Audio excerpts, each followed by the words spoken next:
Oh, bibidyo, dali. Halika na, dito na. Ha? Ayaw mo makihalo sa mga, binatilyo. Oo. Yung age ng lola, nasabi ko na ba ako ng age? Di ba? 85.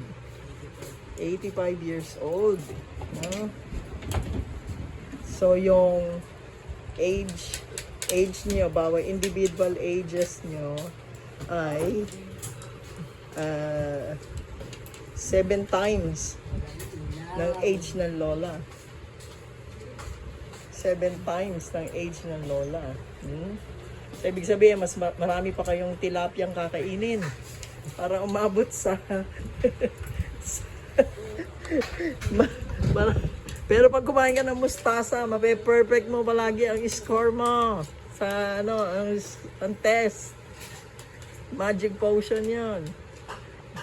Yan ang pinakain ng nanay ko sa akin nung bata ako, mustasa. Bakit makakakain ka ng madelay? Oo. Si Lola kasi, pwede mo i-quiz si Alexa, ha?